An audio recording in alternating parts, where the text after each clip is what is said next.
Hey guys, Paul here with Pat Tech. Welcome back to the channel, or welcome if you haven't been here before. In this video, I'm going to show you how to shoot car rollers with the DJI Action 5 Pro camera. And before you have a heart attack thinking that you need all this gear to shoot car rollers, let me put your fears to rest, okay? Really all you need, if you're shooting on an overcast day, is you need a camera and a suction mount, and you can shoot car rollers. So with no further ado, let's get into it.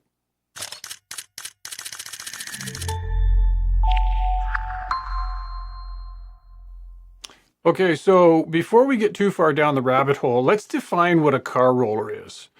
If you're watching this video, you've probably seen the Lambo going down the highway in California, or I don't know, fancy motorcycle, roller shots or something like that. And so most of the stuff that I do, I'm a one-man band, so I'm by myself. The vehicle I have right now currently is a 2024 Ridgeline Trail Sport pickup truck. But it's got a semi-aggressive grille on the front, so you can get some nice rollers with that. I used to have a Honda Fit, and I even shot rollers with that. I got my wife out, and she's got a Mazda CX-5 now.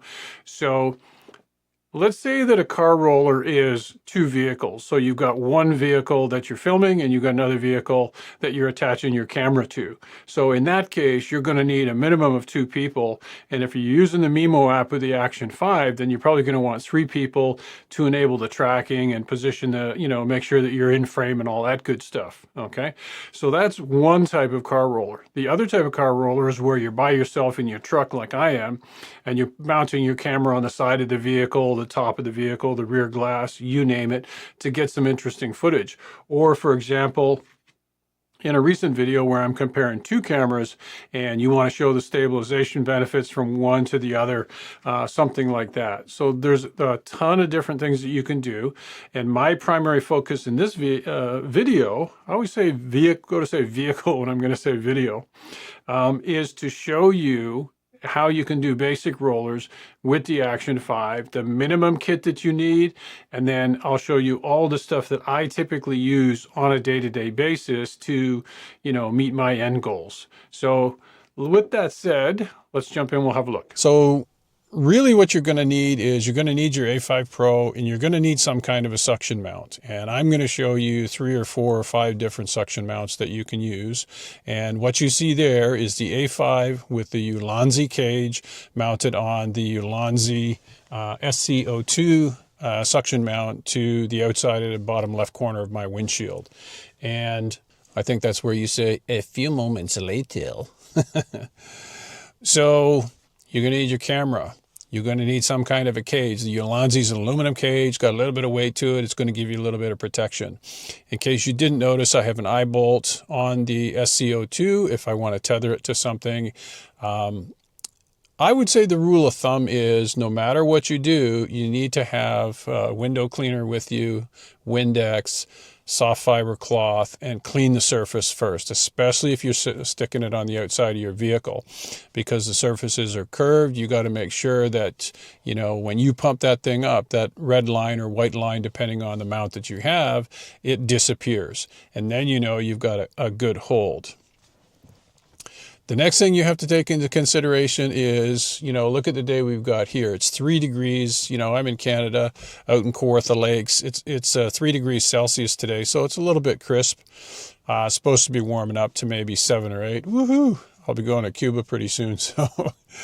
So take all those things into consideration. So the key thing is sun. Okay, so if you've got a sunny day, that means that you are going to have to use a filter, okay, to get your shutter down to the speed that you want. So depending on what camera you're using, if it's the Pocket 3, I might be down at 60th. With the Action 5 Pro, because in standard D-warp mode, it's a 15 millimeter focal length lens, I set the shutter to a 30th, and so you'll see the results that you're going to get. So I'm going to give you, lots of examples, out on the highway, on the rough road, so you can see the stabilization, all the good things you're going to get. The more I'm using the Action 5 Pro, I just did a video comparing the Pocket 3 and the Action 5 Pro, but you know, it's really becoming a go-to tool for me, and it's so versatile.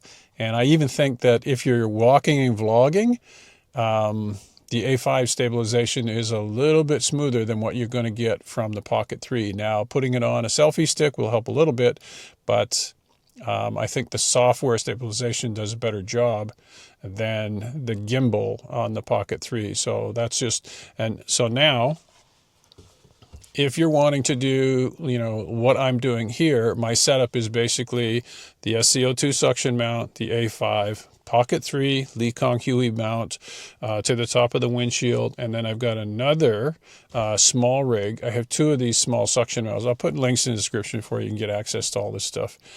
I have two of these little small rig suction mounts, and I have one on the infotainment display, and I've got my phone there, so I can see what the A5 Pro is seeing as I'm driving down the road. And you know, even if I went by a police officer or something like that,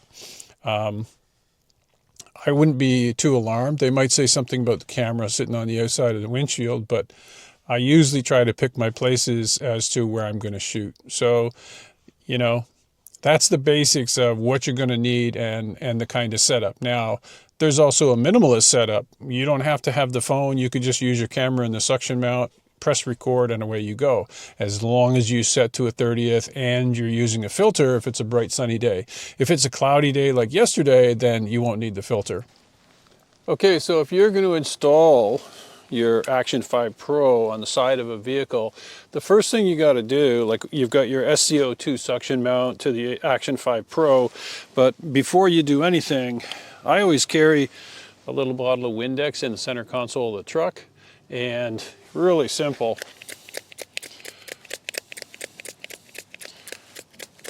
Like you saw the earlier footage, I was driving down Hogsback Road, so you got lots of stuff all over the side of your paint here. You want to get that off, and then just take a little bit, hit the suction mount, make sure it's cleaned off. If you try to suction this to a dirty car, you're going to lose your camera, I guarantee it. And so then it's just a matter of putting it on the side.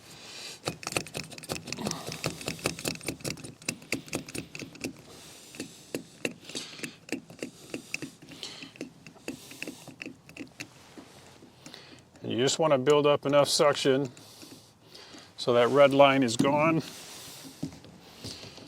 And then you can get down to the serious business, picking and choosing the angle you want your camera to sit at.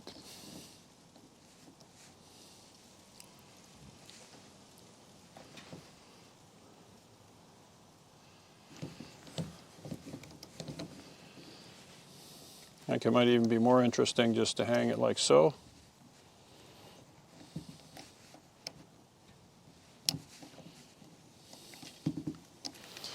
Now the other thing to think about, if you just come from four-wheeling, is that if you turn this wheel and it fires a stone, it's going to hit you. So I made sure that I came off the dirt road. I went 3 or 4 kilometers on the pavement to blow out any rocks or stones or anything like that.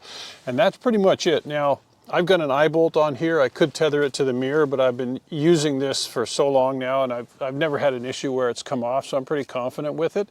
But that's really all there is to getting the camera on the side of your vehicle. And then you can just turn it on, and then from there it's just turn on the Mimo app, make your connection, and do your footage. And this is going to really give you a really interesting perspective. You'll be able to see the wheel turning as if you're driving the vehicle. So, you know, you're going to be able to get some cool shots for sure.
Okay, so the last option that I thought I'd share with you just quickly is I put the A5 Pro on the back glass of my truck. So obviously this requires a pickup truck to do this, but it can give you a different perspective. So there's 1,001 ways you can mount your action cameras, you know, on your bicycle, motorcycle, whatever it is you're wanting to shoot. I think it's just your imagination is the limit as to what you can do. So at least you get an idea of what this looks like.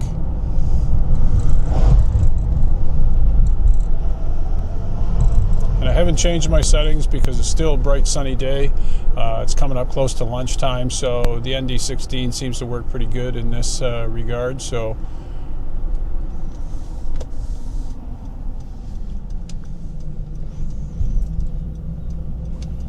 okay, so at this point, I would say the only other thing that we haven't discussed, and that is the other thing that you're going to need is that if you're going to shoot car rollers, you're going to need a car to shoot, and you're going to need someone else to drive the car. And then if you're going to engage tracking on the vehicle using the Mimo app, you're going to need a third person because you can't drive and adjust the tracking all by your onesie. So everything I've shown you, I'm doing it by myself. So you can see the limitations that you have, right? Now, I've been out before with my wife. I've put the camera on the back of her car. I've had it on, I did some rollers with my old Honda Fit. And so, I was quite happy with the results I was getting, but just keep in mind, if you're a one-man band like I am, there's going to be limitations to what you can do. If you've got a hot car and you've got somebody to drive it and somebody can sit in the passenger seat of your vehicle and handle the tracking on the Mimo app, then you're going to be able to achieve a lot more. So this seemed like a really good spot, talking about one-man band, to have a little talk about the hardware that you're going to need. So to kind of simplify things for you here, let's move all this stuff out of the way. At a minimum, you're going to need the camera and some kind of a suction mount. And so the two that I was using was the Action 5 camera and the Ulanzi SCO2 suction mount. So, you might get away with one of these small rig guys. I absolutely love these things. These are the ones that I have two of, right? So this is the one I use with the phone bracket to mount on the infotainment system. And this one I use mostly to mount on the inside of my windshield. But if I hold them up, you can see the difference in the suction and the hold power. So if I'm mounting my camera on the outside of the vehicle, I definitely want like a 4-inch suction mount. And if you install it correctly, like I showed you, clean the surface off, the hold power on this thing, like I say, I've never had an issue with one coming off yet. So this is the absolute bare minimum if you're shooting on an overcast day. If you got a sunny day like we had today, then you're going to need a set of filters like this one here. This is a K&F Concepts ND PL filter set. There's, let me show you. So there's 4 in here. There's 8, 16, 32, 64. I would say probably 16 and 32 gets used the most. But even today on this bright day, I only had the ND16 on there and I had no problem, getting a 30th of a second. So there's your trio of things you're going to need for just to get started, right? And then to make your life a lot easier, if you have the means and you have the Pocket 3, then, the Pocket 3 is just so invaluable. The Pocket 3 and the Lee Kong Huey mount. And I showed you this in the car. The Pocket 3 gets mounted here. And, the beauty of this is that the camera can be facing you. You just tap the screen, the camera turns around. And, so then you can add these two things to the mix and, have a little bit more professional setup. It just makes things a little easier, right? Unless you've got another action camera that you want to mount on the inside of your vehicle.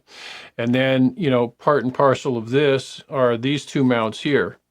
Now, so this guy I was using, mount it onto the infotainment system. So I was using this one today, and this one was sitting idle because I didn't have my action camera mounted on the inside of the windshield.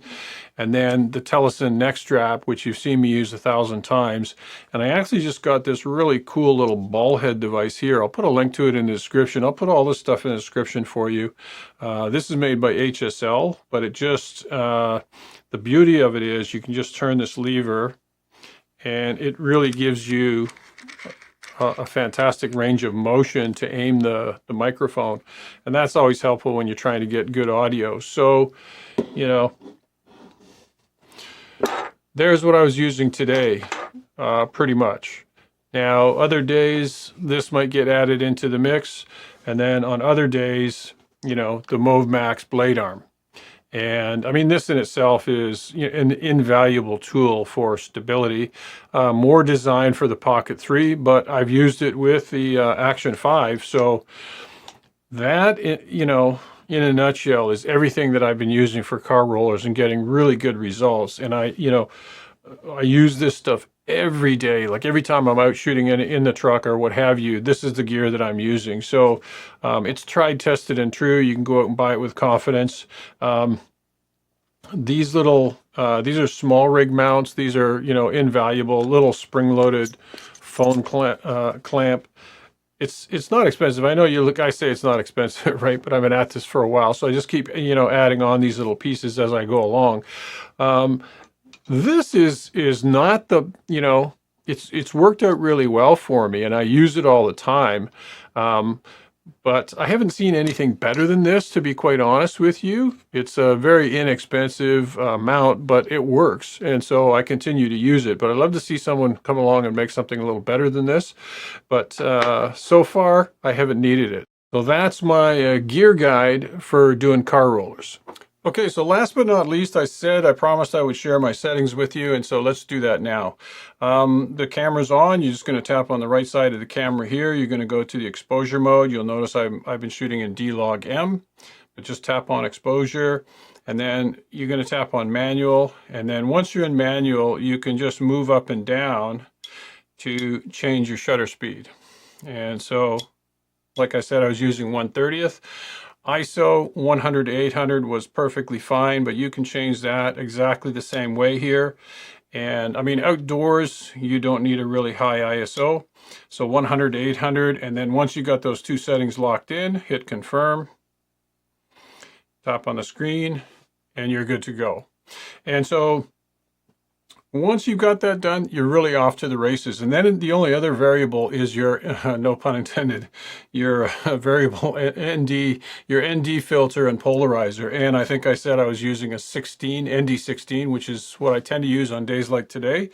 So that's really all there is to it. And these K&F filters, by the way, these are the screw-on type, and I've seen some where they slide over the rubber ring. Honestly, I've been using these for months now and have no issues whatsoever. They're easy to screw on and off, and they seem to work quite well. So if you found this video useful, hit the subscribe, like, and notification bell for me. I really appreciate it. And in return, what I'm going to do is I've got a number of videos on the suction mounts and doing car rollers and stuff like that. So I'll put links to those here for you. And then any of this gear that I've used, the links will be in the description for you. But if I've missed something, you know, like I didn't mention the Ulanzi aluminum cage here, but pretty obvious. It makes it so easy to screw it onto the suction mount. So anything I've missed, just shoot me a line, ask me a question, and I'll get back to you as soon as I can. So that's going to wrap it for this one, guys. Thanks so much for watching. I really appreciate the patronage, and I'm going to see you in the next one. Bye for now.